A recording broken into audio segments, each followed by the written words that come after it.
Hi ಎಲ್ರಿಗೂ ನಮಸ್ಕಾರ. Welcome back to my YouTube channel. ಇವತ್ತಿನ ವಿಡಿಯೋಲಿ ನಾನು ಮಾಡ್ತಾ ಇರೋದು ಕ್ರಿಸ್ಪಿಯಾದ ಮಶ್ರೂಮ್ ಕಬಾಬ್. 200 ಗ್ರಾಮ್ ಮಶ್ರೂಮ್ನ ತಗೊಂಡಿದ್ದೀನಿ. ಈಗ ಈ ಮಶ್ರೂಮ್ನ ಚೆನ್ನಾಗಿ ತೊಳ್ಕೊಳ್ಳೋಣ. ಈ ವಿಡಿಯೋಲಿ ಮಶ್ರೂಮ್ನ ಹೇಗೆ 2 ರೀತಿಯಲ್ಲಿ ಕ್ಲೀನ್ ಮಾಡ್ಕೊಳ್ಬೋದು ಅನ್ನೋದನ್ನು ಕೂಡ ನಾನಿಲ್ಲಿ ತೋರಿಸ್ಕೊಡ್ತಾ ಇದ್ದೀನಿ.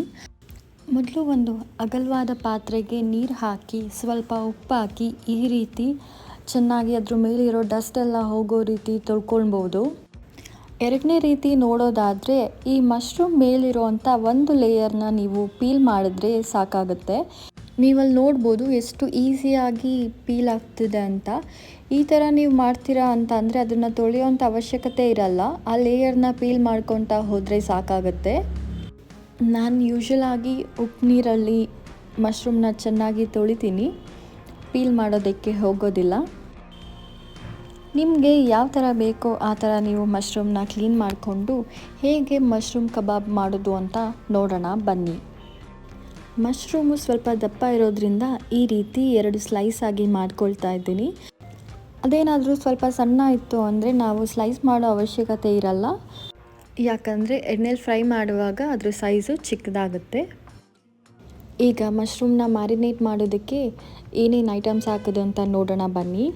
ಮೊದಲು ಒಂದು ಬೌಲ್ಗೆ 2 ಸ್ಪೂನ್ ಕಾರ್ನ್ಫ್ಲೋರ್ ಹಾಕಿ, 200 ಗ್ರಾಮ್ ಮಶ್ರೂಮ್ ತೊಗೊಂಡಿರೋದ್ರಿಂದ ಒಂದು ಫುಲ್ ಪ್ಯಾಕೆಟ್ ಕಬಾಬ್ ಪೌಡರ್ನ ಯೂಸ್ ಮಾಡ್ತಾ ಇದ್ದೀನಿ. ಹಾಗೆ 1 ಸ್ಪೂನ್ ಶುಂಠಿ ಬೆಳ್ಳುಳ್ಳಿ paste, 1 spoon red chilli powder, 1/4 spoon food colour use ಮಾಡ್ತಿದ್ದೀನಿ, ಅದು ಆಪ್ಷನಲ್.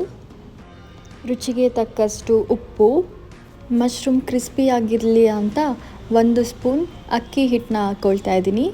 ಈ ರೀತಿ ಎಲ್ಲನೂ ಹಾಕ್ಕೊಂಡು ಸ್ವಲ್ಪ ನೀರು ಹಾಕಿ ಚೆನ್ನಾಗಿ ಮಿಕ್ಸ್ ಮಾಡ್ಕೊಳ್ಳಿ. ನೀರನ್ನ ಸ್ವಲ್ಪ ಕಡಿಮೆನೇ ಹಾಕ್ಕೊಳ್ಳಿ, ಕೋಟಿಂಗ್ ಚೆನ್ನಾಗಾಗುತ್ತೆ. ಸ್ವಲ್ಪನೂ ಲಂಪ್ಸ್ ಇಲ್ಲದೆ ಇರೋ ಥರ ನೀಟಾಗಿ ಮಿಕ್ಸ್ ಮಾಡ್ಕೊಳ್ಳಿ. ಥಿಕ್ ಪೇಸ್ಟ್ ಮಾಡೋದ್ರಿಂದ ಕಬಾಬ್ಗೆ ಶಾಲೋ ಫ್ರೈ ಮಾಡೋದಕ್ಕೆಲ್ಲ ಒಂಥರ ಕೋಟಿಂಗ್ ಚೆನ್ನಾಗಿರುತ್ತೆ ಮತ್ತು ರಿಸಲ್ಟ್ಸು ಫುಲ್ ಕ್ರಿಸ್ಪಿಯಾಗಿ ಬರುತ್ತೆ.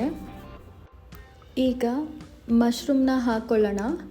ನೀವು ಬೇಕಂತ ಅಂದರೆ ಮಶ್ರೂಮ್ನ ಒಂದು 10 ನಿಮಿಷ ಮ್ಯಾರಿನೇಟ್ ಮಾಡಿ ಬಿಡ್ಬೋದು, ಇಲ್ಲ ಅಂತಂದರೆ ಚೆನ್ನಾಗಿ ಮಿಕ್ಸ್ ಮಾಡಿ ಹಾಗೆ ಕೂಡ ಫ್ರೈ ಮಾಡ್ಬೋದು. ಈಗ ಫ್ರೈ ಮಾಡೋದಕ್ಕೆ ಒಂದು ಬಾಣಲಿಗೆ ಎಣ್ಣೆನ ಹಾಕ್ಕೊಳ್ಳಿ. ಎಣ್ಣೆ ಕಾದಿದ ನಂತರ ಮೀಡಿಯಮ್ ಫ್ಲೇಮಲ್ಲಿ ಇಟ್ಕೊಂಡು ಈ ರೀತಿ ಒಂದೊಂದೇ ಮಶ್ರೂಮ್ನ ಬಿಟ್ಕೊಳ್ತಾ ಬನ್ನಿ.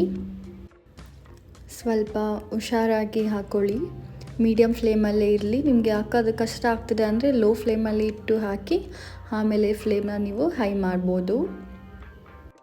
ಈ ರೀತಿ ಮಶ್ರೂಮ್ನ 2 ಕಡೆ ಚೆನ್ನಾಗಿ ಫ್ರೈ ಮಾಡ್ಕೊಳ್ಳಿ. ಕರಿಬೇವನ್ನ ಕೂಡ ನೀವು ಈಗಲೇ ಹಾಕ್ಬೋದು, ಟೇಸ್ಟು ತುಂಬ ಚೆನ್ನಾಗಿರುತ್ತೆ. ಈಗ ಮಶ್ರೂಮ್ ಕಬಾಬ್ ರೆಡಿಯಾಗಿದೆ. ನೀವು ನೋಡ್ಬೋದು ಇಲ್ಲಿ ಎಷ್ಟು ಕ್ರಿಸ್ಪಿಯಾಗಿ ಕಾಣಿಸ್ತಿದೆ ಅಂತ. ಬರೀ ನೋಡೋದಕ್ಕೆ ಅಷ್ಟೇ ಅಲ್ಲ, ಟೇಸ್ಟ್ ಕೂಡ ಅಷ್ಟೇ ಚೆನ್ನಾಗಿತ್ತು. ನೀವು ಕೂಡ ಟ್ರೈ ಮಾಡಿ ಟೇಸ್ಟ್ ಹೇಗಿತ್ತು ಅಂತ ಕಮೆಂಟಲ್ಲಿ ತಿಳಿಸಿ. ಮತ್ತು ಹೆಚ್ಚಿನ ವೀಡಿಯೋಸ್ಗಾಗಿ ಲೈಕ್, ಶೇರ್ ಮತ್ತು ಸಬ್ಸ್ಕ್ರೈಬ್ ಮಾಡಿ.